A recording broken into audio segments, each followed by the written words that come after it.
Shalom, shalom, frères et sœurs, famille du Café Prophétique, bonjour, heureux de vous retrouver aujourd'hui, jeudi 7 novembre 2024, nous sommes à notre rendez-vous du matin au Café Prophétique. Je suis votre frère Todd, Eli, frère du Christ, fils de Dieu le Père, dans le Fils unique Jésus-Christ, apôtre de l'Évangile. Mettons-nous en présence du Seigneur et adorons son saint nom, au nom du Père et du Fils et du Saint-Esprit. Amen.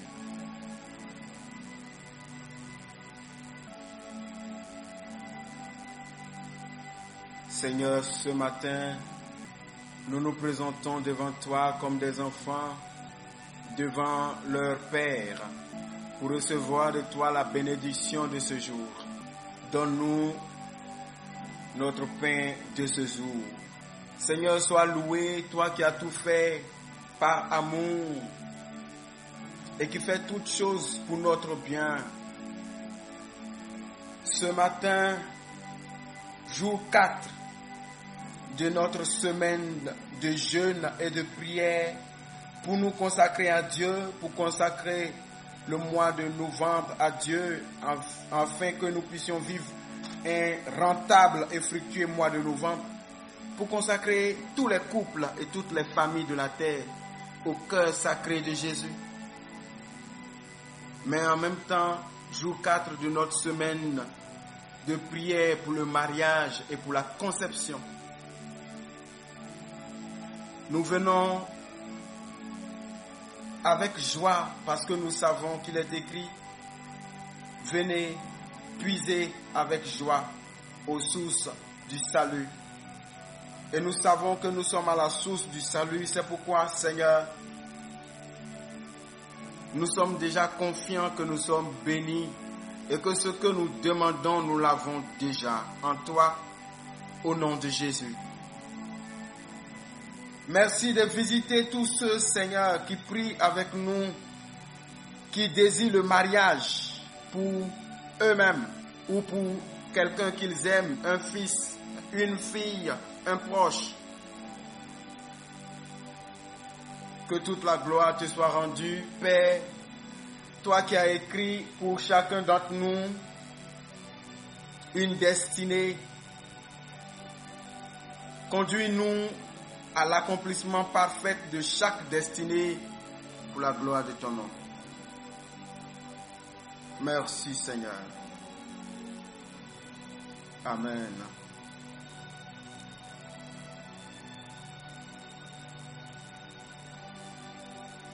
Frères et sœurs, Jésus-Christ de Nazareth, tout Dieu qu'il était, est venu sur la terre pour une mission. Sa mission était censée commencer à l'âge de 30 ans. Et elle devait durer 3 ans et demi. Mais au lieu de venir sur la terre en tant qu'un homme âgé de 30 ans, au lieu que le ciel s'ouvre, qu'il y ait le tonnerre, qu'il y ait un grondement, qu'il y ait un tremblement de terre, une grande lumière qui descend sur une montagne pendant 3 heures avec des bruits de la trompette.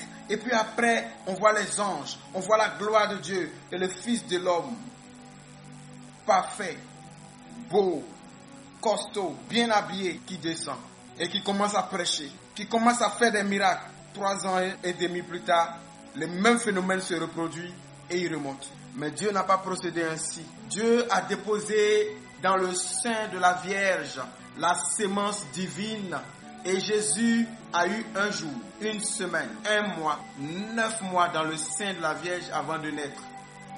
Il a grandi avec toutes les normes. Il a fait 4 pattes. Après, il a marché, il a trébuché. Après, ses pieds se sont affermis. En tant qu'humain, il a évolué. Jusqu'à 12 ans, on a su ce qu'il a fait dans le temple. Après, il est resté caché jusqu'à 30 ans avant de commencer sa mission. Même Dieu n'a pas commencé un ministère prêt à porter. Même Dieu.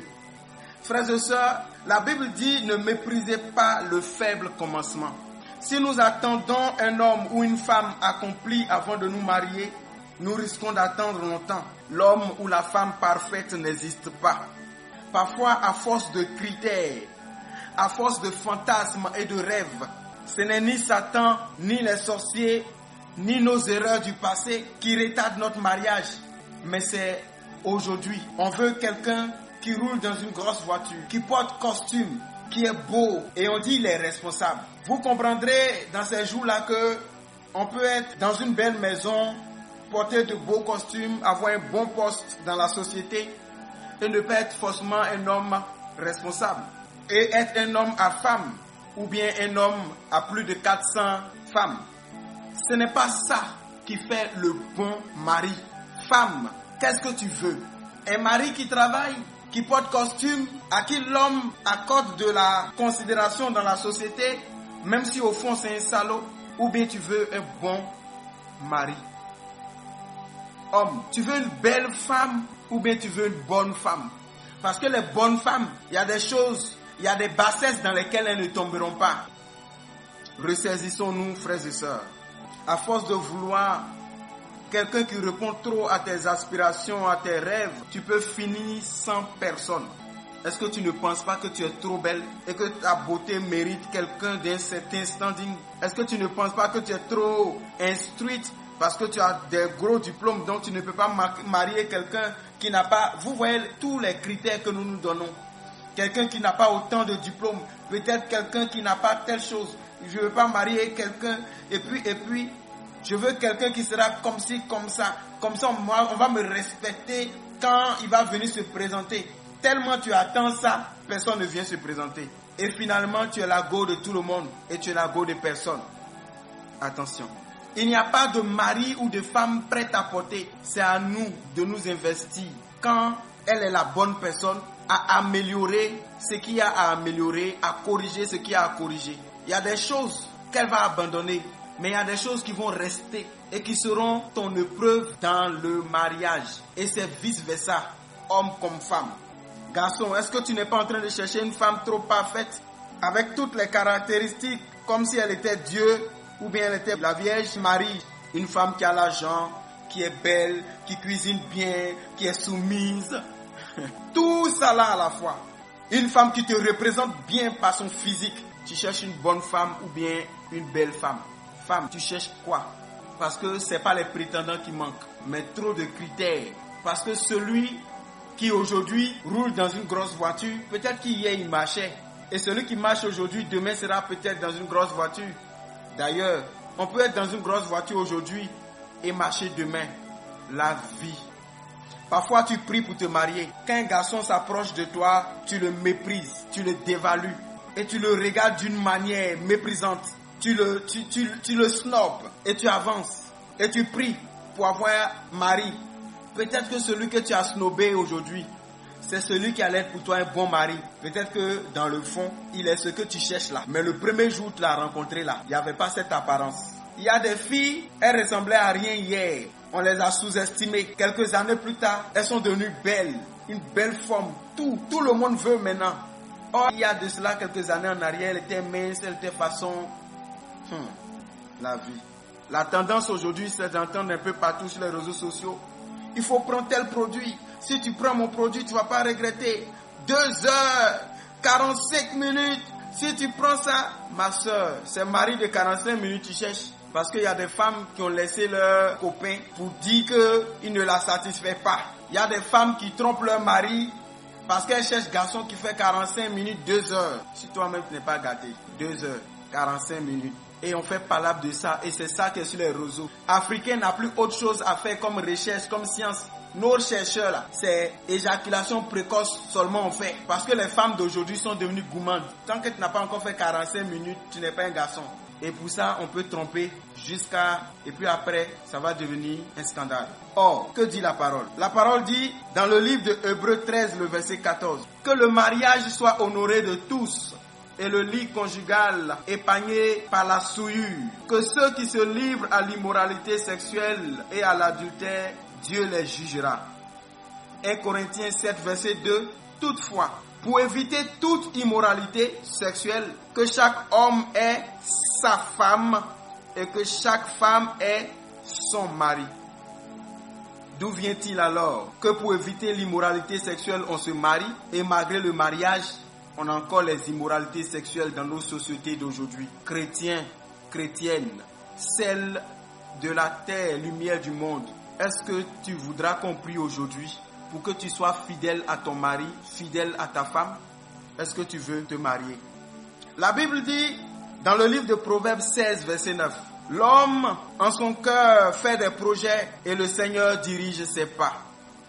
Genèse 24, verset 12, et il dit, Éternel, Dieu de mon Seigneur Abraham, fais-moi, je te prie, rencontrer aujourd'hui ce que je désire. Ça, c'est le serviteur d'Abraham, à qui Abraham a dit, va chercher une femme pour mon enfant. Et quand lui, il est arrivé là où il voulait chercher la femme pour l'enfant d'Abraham, il a fait cette prière. Il dit, Éternel mon Dieu, fais-moi, je te prie, rencontrer aujourd'hui ce que je désire. Qu'est-ce que toi tu désires? Que le Seigneur dirige tes pas pour rencontrer l'homme ou la femme qui doit être ta femme. Même si l'homme ou la femme n'a pas tout ce que tu aurais aimé qu'il ait aujourd'hui, mais tu peux travailler avec lui dans la prière pour qu'elle devienne ce que tu espères qu'il devienne.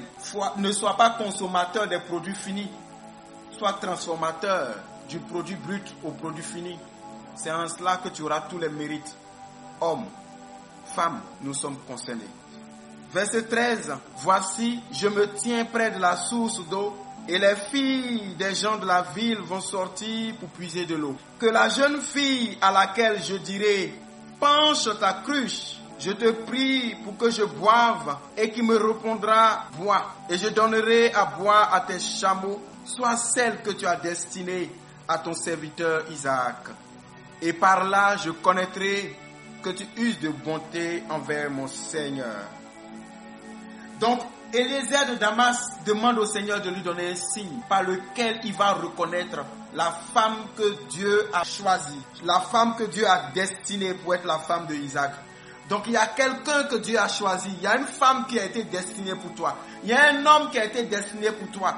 Demande à Dieu donc les signes par lesquels tu vas le reconnaître. Et ne te donne pas un critère. Sinon, tu vas finir te marier avec celui qui a tout ce que tu veux. Et tu vas te rendre compte à l'intérieur que ce n'est pas celui qu'il te fallait. Prions. Tu vas répéter simplement avec moi les mots que je dis. Et que ton cœur soit associé profondément à ce que nous disons. Tu peux lever tes deux mains vers le ciel. Seigneur, je viens vers toi, car j'aimerais me marier et fonder une famille cette année ou l'année prochaine ou plus tard. Je suis disponible et prête. Je suis disponible et prêt.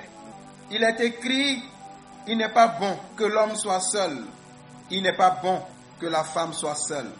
En Proverbes 16, verset 3, la Bible dit, recommande à l'Éternel tes œuvres et tes projets réussiront. Mets ta main sur ta tête. Seigneur, je veux être en alignement avec la destinée que tu as prévue pour moi. C'est pourquoi je te recommande, ô Éternel, mes œuvres, car je sais qu'avec toi, mes projets réussiront. Descends ta main de la tête, ouvre simplement tes mains alors, et continuons. Père, mon mariage est un point central dans ma destinée. C'est pourquoi je veux un homme ou une femme qui te craint, qui t'aime, qui est juste devant ta face. Un homme de Dieu, un enfant de Dieu, quelqu'un qui va me rapprocher de toi. Je te remercie d'avance pour la personne que tu as préparée pour moi. Au nom de Jésus. Marc 10, verset 9 dit que l'homme ne sépare pas ce que Dieu a uni. Père, je prie pour que le Saint-Esprit localise mon futur époux, ma future épouse, que tu as prédestiné pour moi et l'envoie dans ma direction au nom de Jésus. Au nom de Jésus, Père Tout-Puissant, libère le mari ou la femme que tu as prédestiné pour moi. Détruis toutes les barrières sataniques qui nous empêchent de nous rencontrer. Envoie tes anges pour se battre et libérer mon conjoint, ma conjointe, mon mari, ma femme, peu importe où il est, où elle est, au nom de Jésus. Seigneur, je prie que par le sang de l'agneau, toutes les portes ouvertes dans ma vie par le péché et qui retardent l'arrivée de mon mariage se referment maintenant au nom de Jésus. Père, envoie-moi des confirmations pour que je sois sûr, pour que je sois certain que c'est la bonne personne quand la femme que tu as choisie pour moi apparaîtra dans ma vie. Seigneur, ne me laisse pas m'attacher à la mauvaise personne parce que je suis désespéré et que j'en ai marre d'attendre. Il est écrit en Proverbe 18, verset 22. Celui qui trouve une femme trouve le bonheur. C'est une grâce qu'il obtient de l'Éternel. Seigneur, accorde-moi la grâce de trouver maintenant le bonheur. Les femmes, cela vous concerne aussi. Celui qui trouve un homme, mais précisez un bon mari, trouve le bonheur. Seigneur, maintenant, donne-moi mon bonheur, la grâce que j'obtiens de toi. Proverbe 31, verset 10 dit ceci. Qui trouvera une femme de valeur? Qui trouvera un homme de valeur? Elle vaut bien plus que des perles. Et le cœur de son mari a confiance en elle. Et c'est tout bénéfice pour lui. Seigneur, donne-moi un homme, une femme de valeur. Au nom de Jésus. Maintenant, tu vas déclarer par la foi.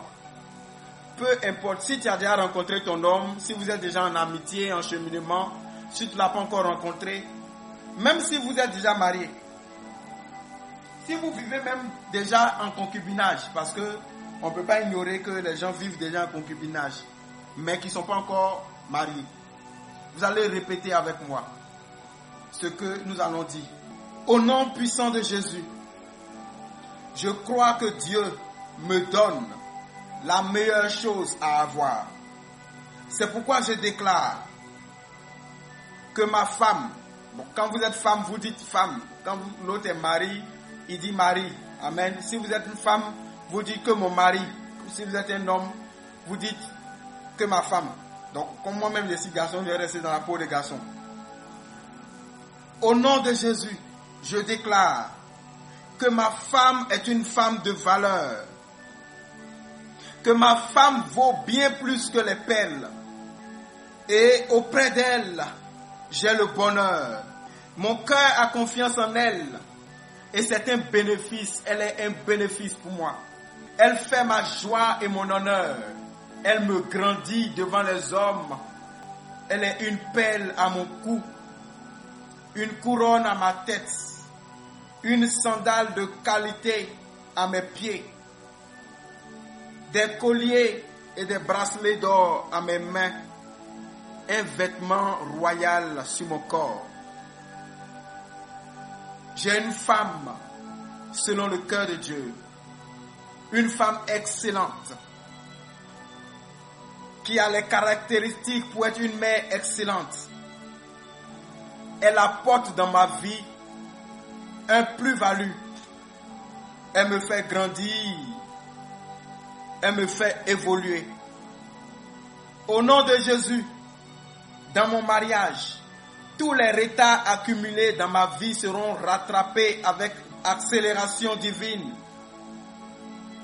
Merci Seigneur. Ma femme est comme une flèche qui me fait monter. Je serai pour elle un mari fidèle. Un mari qui l'aime. Comme Christ aime l'Église. Elle sera pour moi une femme soumise, comme l'Église est soumise au Christ. C'est une femme vertueuse qui craint Dieu, une femme de prière, plongée dans la parole. Ma femme est belle. Son apparence réjouit mon cœur. Ma femme est une bonne femme. Son intérieur est un palais pour moi. Gloire soit rendue à Dieu. Seigneur, merci pour ma femme que tu me donnes. Merci pour mon mariage à venir. Merci parce que les moyens sont là pour mon mariage au nom de Jésus. Merci parce que je rencontre l'amour et je suis établi dans le bonheur au nom puissant de Jésus. Amen.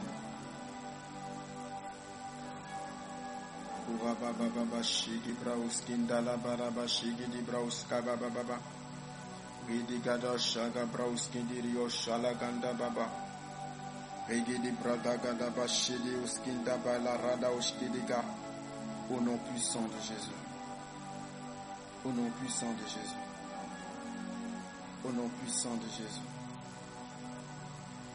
Que la Sainte Famille de Nazareth organise les rencontres. Que les anges organisent les rencontres. Que l'Église triomphante intercède, et même l'Église souffrante intercède pour organiser les rencontres pour l'Église pèlerine.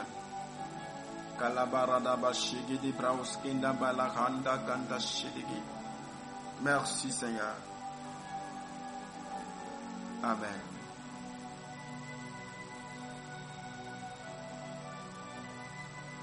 Notre Père qui es aux cieux, que ton nom soit sanctifié, que ton règne vienne. Que ta volonté soit faite sur la terre comme au ciel. Donne-nous aujourd'hui notre pain de ce jour. Pardonne-nous nos offenses comme nous pardonnons aussi à ceux qui nous ont offensés.